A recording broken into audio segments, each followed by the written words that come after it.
Cuando el cielo está claro durante el día, Él es la nube. Pero durante la noche, cuando el cielo no está claro, Él se convierte en luz. Durante la noche, esta luz hace nuestra noche como día. Día y noche, los hijos de Israel pudieron seguir en su jornada.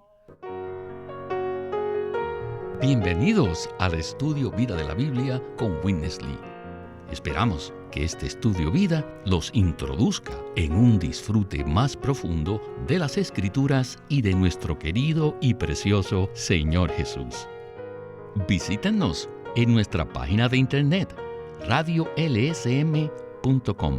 y allí podrán escuchar gratuitamente todos los programas radiales del estudio vida. En el éxodo del pueblo de Dios fuera de Egipto, el Señor les apareció de una manera maravillosa para guiarlos por el camino que Él había escogido. Éxodo 13, 21 y 22 dicen: Y Jehová iba delante de ellos de día en una columna de nube para guiarlos por el camino, y de noche en una columna de fuego para alumbrarles, a fin de que anduviesen de día y de noche. Nunca se apartó delante del pueblo la columna de nube de día, ni de noche la columna de fuego. Pues bien, en el programa de hoy continuamos el recorrido de los hijos de Israel fuera del cautiverio en Egipto. Y con nosotros está Eric Romero para comentar el mensaje. Eric, cada vez se pone más claro que el recorrido de los hijos de Israel es igual al nuestro, ¿verdad? Sí, el viaje de los hijos de Israel en verdad nos muestra el recorrido y la experiencia de nosotros, los creyentes neotestamentarios. Una prueba de esto se ve en el capítulo 10 de Primera de Corintios, donde Pablo considera la historia de Israel como tipo de la experiencia de los creyentes neotestamentarios. El versículo 6 dice: Estas cosas sucedieron como ejemplos para nosotros. La palabra ejemplos, tanto en el versículo 6 como en el versículo 11, literalmente significa tipos, es decir, figuras de hechos o de verdades espirituales. Los hijos de Israel celebraron la Pascua, cruzaron el Mar Rojo, comieron el mismo alimento y todos bebieron la misma bebida. La realidad de todo esto es Cristo. Cruzar el Mar Rojo alude a nuestro bautismo en Cristo. Además, Cristo es el Cordero Pascual, así como nuestro alimento y bebida. Israel bebía de la roca espiritual que los seguía, y la roca era Cristo. Esta palabra nos muestra claramente que todo lo que le sucedió a los hijos de Israel es un tipo, una figura, un cuadro de la realidad que nosotros experimentamos en nuestras vidas cristianas. La historia de Israel es un tipo de nuestra experiencia actual. Amén. En la primera parte del programa de hoy veremos un cuadro de la redención. Éxodo 13, 1 al 2 dice: Jehová habló a Moisés diciendo: Conságrame todo primogénito. Cualquiera que abre matriz entre los hijos de Israel, así de los hombres como de los animales, mío es. Con esto, pasemos al estudio vida con Witness Lee. Desde que era joven, cuando leía Éxodo y llegaba al capítulo 13, me ponía perplejo. Me preguntaba, ¿por qué hay esta inserción entre los capítulos 12 y 14? Es muy claro para todos que el capítulo 14 debería seguir directamente al capítulo 12. Sin embargo, entre estos dos capítulos tenemos insertado al capítulo 13. Esto me molestaba y me ponía perplejo. ¿Por qué se necesitaba esta inserción? Éxodos 13:12 dice: Conságrame todo primogénito. Esto es que hay que santificarlos al Señor. Esto implica que todo aquel que es redimido debe ser santificado. La santificación es para el propósito de Dios. Si vemos que la redención es para nuestro provecho, solamente la veremos para nuestro propósito, nuestra seguridad o nuestro refugio. Pero no se olviden que la santificación sigue a la redención, la cual no es para nuestro propósito o para nuestro provecho, sino que es para el propósito de Dios, o sea, para que nosotros cumplamos el propósito de Dios. Por esta razón, la consagración es para el Señor. Necesitamos a Cristo no solo para nuestra redención, sino que lo necesitamos aún más para nuestro vivir, a fin de que seamos un sacrificio ofrecido a Dios. Sí, hemos sido redimidos, pero nuestra naturaleza no ha sido cambiada, y por lo tanto, Dios nunca nos podría aceptar. Así que necesitamos un sustituto. Necesitamos a Cristo para la redención y necesitamos a Cristo también para la santificación, para que seamos sacrificios aceptables a Dios, algo que agrade a Dios. Por eso necesitamos un sustituto. La mayoría de los cristianos genuinos solamente están conscientes de que necesitan a Cristo como su sustituto para su redención. Ellos nunca se han dado cuenta de que para poder satisfacer a Dios, para poder llegar a ser un sacrificio vivo para Dios, ellos también necesitan a Cristo. En sí mismos o en nosotros mismos no estamos capacitados para ser salvos, ni redimidos, ni tampoco para ser santificados para Dios, con el fin de satisfacerlo. Para esto necesitamos a Cristo como nuestro sustituto en otro sentido. Cristo primero es nuestro sustituto para nuestra redención. Y ahora, Él debe ser nuestro sustituto para nuestra santificación, a fin de que seamos un sacrificio agradable a Dios. Esto es, uno que agrada a Dios en su vivir. Nosotros necesitamos este sustituto. Eric, el capítulo 12 de Éxodo nos presenta la Pascua, el cual es un cuadro completo de nuestra redención. Muchos cristianos están satisfechos con solo ser redimidos. Sin embargo, el capítulo 13, el cual es una continuación del capítulo 12, presenta que todo aquel que es redimido también debe ser santificado. ¿Por qué necesitamos ser santificados para Dios? Todos los redimidos debemos ser santificados para cumplir el propósito de Dios. Y la santificación tiene dos aspectos.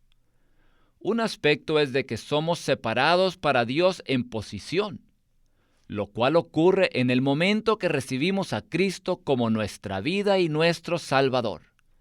Esta es la santificación de nuestra posición. Pero también hay otro aspecto, la santificación de nuestra alma. Y esto se refiere a que Dios desea santificar todo nuestro ser, espíritu, alma y cuerpo. Él desea saturarnos por completo con su naturaleza divina, a fin de que lleguemos a ser santos, así como Él es santo. En Primera de Tesalonicenses, capítulo 5, versículo 23, Pablo dice: «Y el mismo Dios de paz os santifique por completo, y vuestro espíritu, y vuestra alma, y vuestro cuerpo sean guardados perfectos e irreprensibles para la venida de nuestro Señor Jesucristo». Este versículo muestra que Dios desea santificar por completo nuestro ser, que se compone de nuestro espíritu, alma y cuerpo. Efesios 1:4 dice que Dios nos escogió en Cristo antes de la fundación del mundo, para que fuésemos santos y sin mancha delante de Él en amor. Solamente Dios es santo. Ser santo equivale a ser distinto, diferente y separado de todo lo que es común. Sin embargo, Dios desea y nos escogió para que nosotros fuésemos santos, así como Él es santo. Y entonces, ¿cómo podemos llegar a ser santos? Primero, Dios nos separa para Él posicionalmente. Y segundo, Él satura nuestro ser consigo mismo. Cristo, la santidad misma de Dios, entra en nuestro espíritu como el Espíritu Santo y hace santo a nuestro espíritu. Luego Él se extiende desde nuestro espíritu hasta que sature nuestra mente, nuestra parte emotiva y nuestra voluntad con su naturaleza divina. Cada día, al permanecer en la palabra de Dios, seremos saturados con la naturaleza de Dios para que cumplamos su propósito.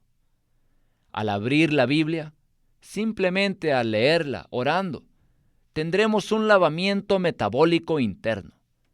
Seremos lavados en nuestro interior metabólicamente. Es decir, que tendremos la experiencia del lavamiento del agua en la palabra. De esta manera, la naturaleza divina de Dios es impartida en nuestro ser a fin de santificar nuestra alma. Pues veremos más de estos cuadros en la siguiente parte. Leamos otra vez en el capítulo 13 los versículos 3 y 4. Y Moisés dijo al pueblo: Tened memoria de este día, en el cual habéis salido de Egipto, de la casa de servidumbre, pues Jehová os ha sacado de aquí con mano fuerte. Por tanto, no comeréis leudado. Vosotros salís hoy en el mes de Abib. Regresemos a Witness Lee. Para que esta clase de santificación pueda ser un sacrificio agradable a Dios, se requiere el Abib. Éxodos 13:4. ¿Qué significa Abib? Significa el principio de una vida nueva, el principio de un vivir nuevo, una manera nueva de vivir. O sea, un brote, un retoño. Para poder ser santificados al Señor, de manera que seamos agradables a Él, necesitamos un nuevo principio.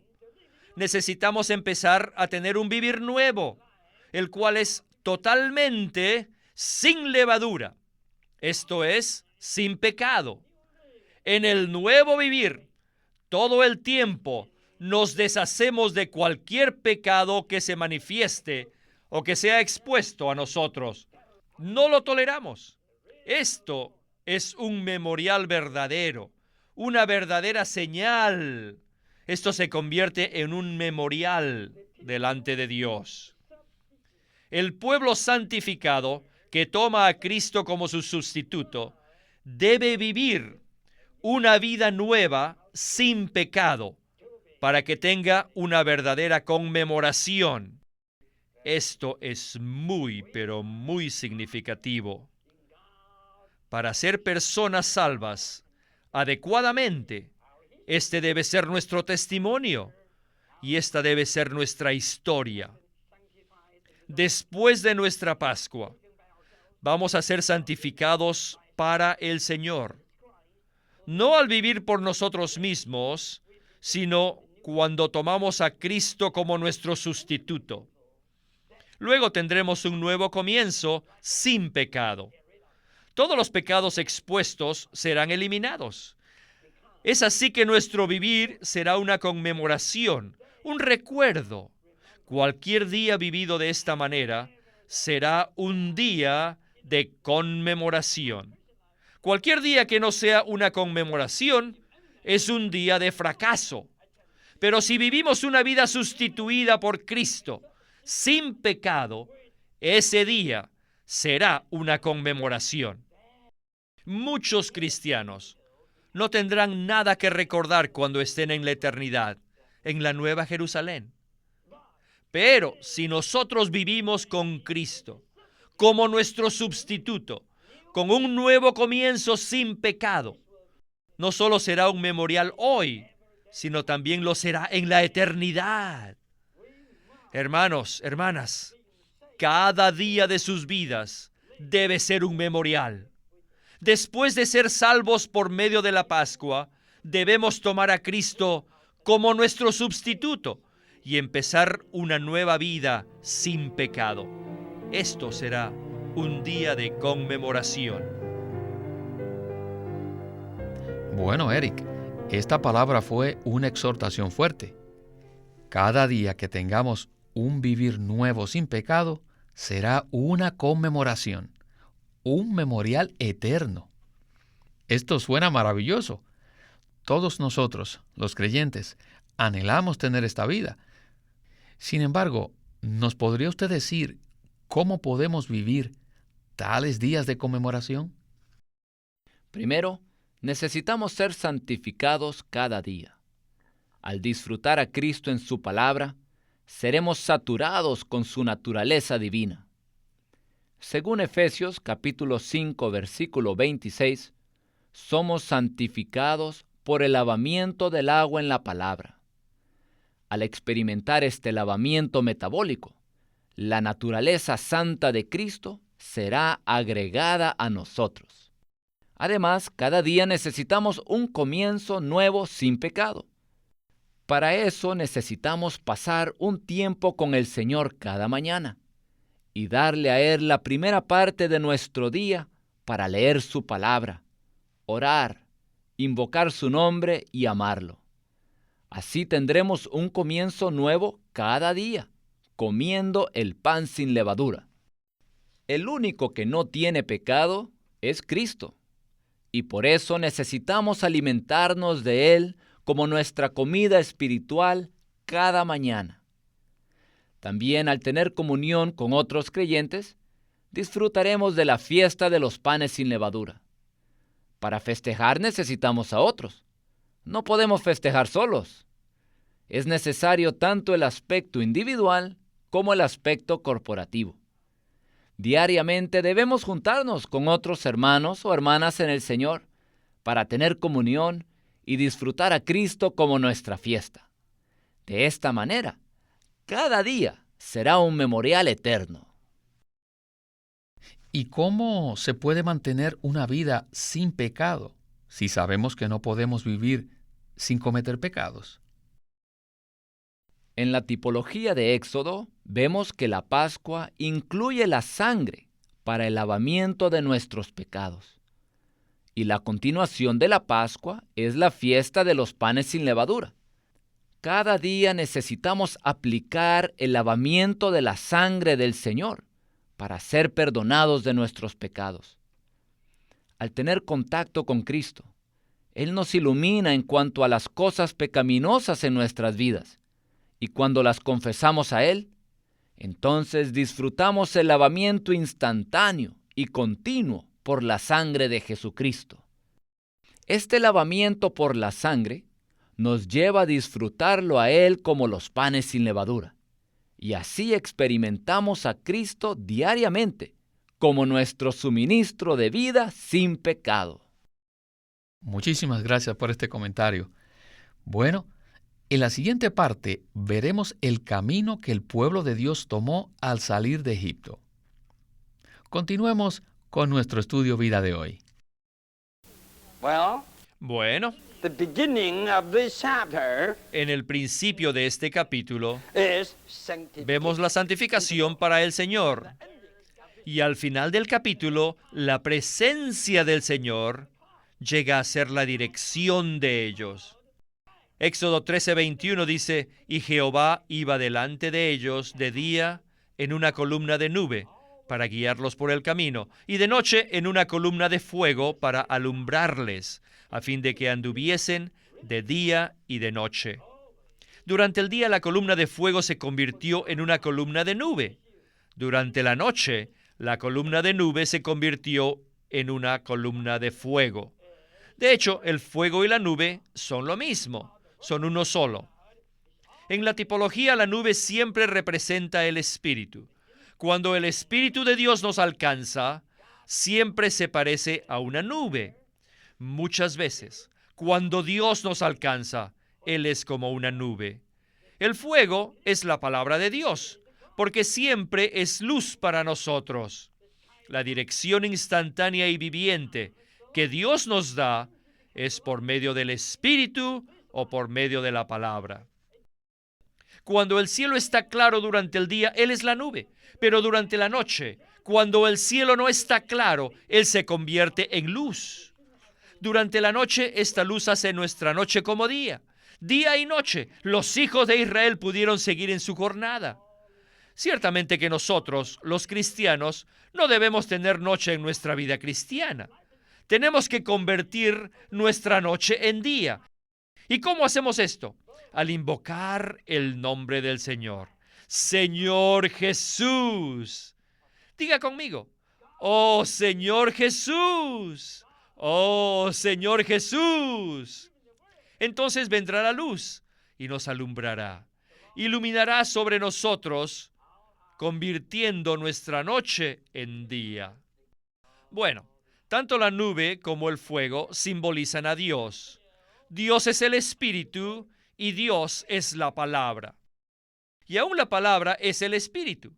Estos tres, el Señor, el Espíritu y la palabra, son uno para conducirnos y guiarnos continuamente. Cuando la palabra está clara para nosotros, se convierte en el Espíritu. Miren, verifiquen con sus propias experiencias. La dirección de Dios es siempre una columna, ya sea la palabra o el Espíritu, como nube o como fuego.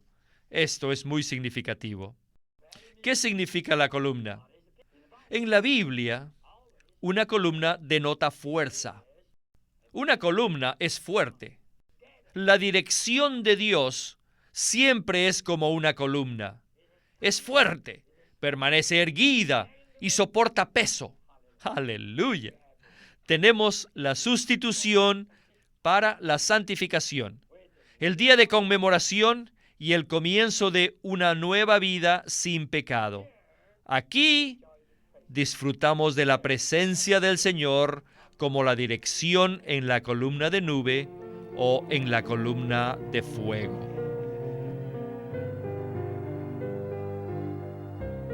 Eric, hemos escuchado que la nube representa al Espíritu y el fuego representa la palabra.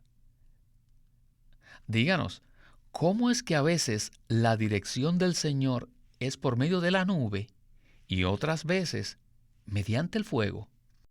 El Señor se encontraba tanto en la columna de nube como en la columna de fuego. De hecho, el Señor mismo vive en nosotros como columna de nube y de fuego para guiarnos, a fin de que andemos en Él y llevemos a cabo su propósito. Estas dos columnas son Cristo.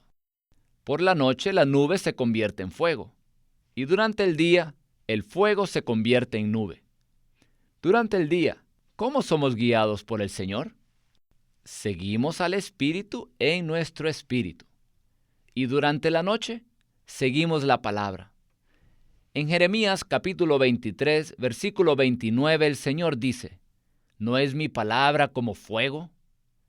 Así que tenemos tanto al Espíritu como la palabra de Dios. Cuando todo está claro, seguimos al Espíritu que mora en nuestro espíritu. Pero cuando estamos en una situación aparentemente oscura o nos sentimos decaídos, tenemos a Cristo como la palabra de Dios, la Biblia. En Juan capítulo 6, versículo 63, el Señor dijo: el Espíritu es el que da vida.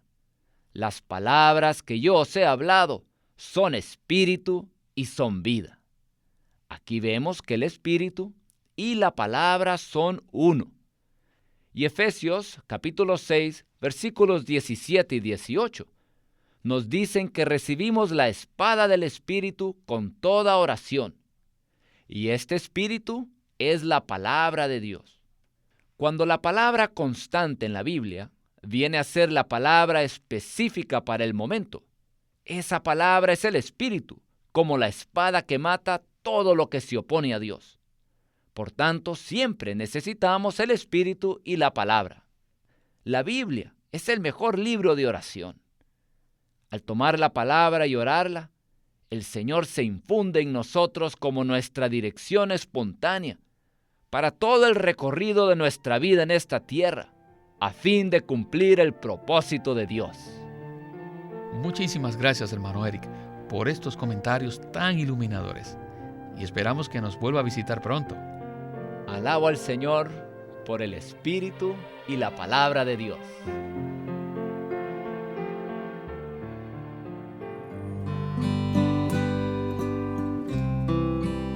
Queremos presentarles el libro Cómo estudiar la Biblia por Watchman Nee. Él presentó una perspectiva equilibrada en cuanto a cómo estudiar la Biblia, que además de proporcionar delineamientos prácticos para descubrir las riquezas contenidas en la palabra de Dios, dedica su atención a enseñar que quienes estudian la Biblia deben ser personas rectas delante del Señor, pues solo entonces podrán recibir luz y revelación de las Santas Escrituras. Watchman Nee, en este libro, Cómo estudiar la Biblia, presenta estos aspectos increíblemente preciosos de cómo podemos nosotros entrar en las riquezas divinas. Esperamos que este libro, Cómo estudiar la Biblia, le brinde mucha ayuda a todos los que deseen conocer las Escrituras. Acuérdese, el título de este libro es Cómo estudiar la Biblia, escrito por Watchman Nee. Watchman Nee llegó a ser cristiano en la China continental en 1920, a los 17 años de edad, y ese mismo año comenzó a producir sus primeros escritos. En casi 30 años de ministerio se demostró claramente que él era un don especial que el Señor dio a su cuerpo con el fin de adelantar su obra en esta era. En 1952 fue encarcelado por su fe en Cristo y permaneció en la prisión hasta su muerte en 1972. Sus palabras, sus escritos, continúan siendo una rica fuente de revelación y provisión espiritual para el pueblo cristiano de todo el mundo. Queremos animarlos a que visiten nuestra página de internet libroslsm.com. Allí encontrarán los libros impresos del ministerio de Watchman Nee y Witness Lee. Una vez más, libroslsm.com. O llámenos a nuestro teléfono gratuito 1-800-810-1149. 1-800-810-1149. Además, si desean, pueden comunicarse con nosotros enviándonos un correo electrónico a estudiovida@lsm.org.